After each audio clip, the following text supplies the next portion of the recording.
ए रानी वो खा लेता है मीठा मीठा पान खा ले वो।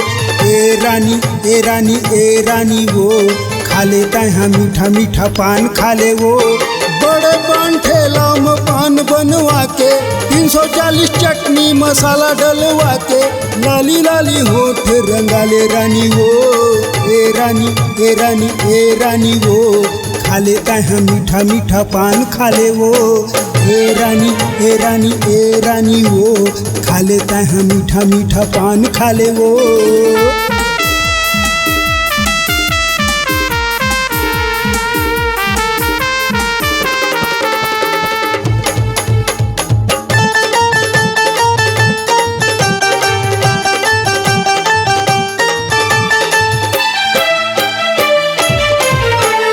आँखी तोर भूरी भूरी घुंघराली बाल, पतली कमर तोर मतवाली चाल।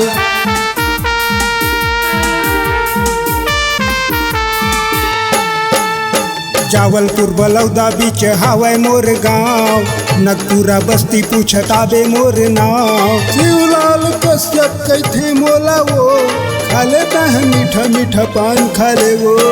ए रानी वो खा लेता है मीठा मीठा पान खा ले वो।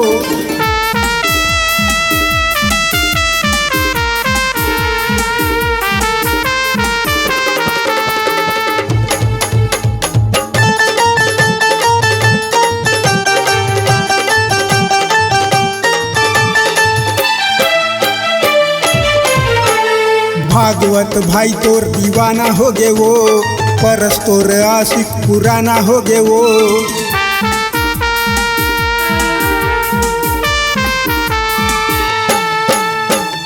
उमेश कैथे तोर चेहरा कमाल, तोर नाव के माला जपत है जयलाल। बिना संग नैना लड़ाले रानी वो खा लेता है मीठा मीठा पान खा ले वो। ए रानी वो खा लेता है मीठा मीठा पान खा ले वो। ए रानी वो खा लेता है मीठा मीठा पान खा ले वो। ए रानी वो खा लेता है मीठा मीठा पान खा ले वो।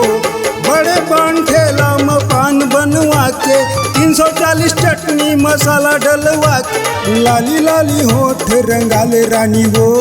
ए रानी वो खा लेता है मीठा मीठा पान खा ले वो। ए रानी वो खा लेता है मीठा मीठा पान खा ले वो। ए रानी वो खा लेता है मीठा मीठा पान खा ले वो। ए रानी वो खा लेता है मीठा मीठा पान खा ले वो। ए रानी वो खा लेता है मीठा मीठा पान खा ले वो।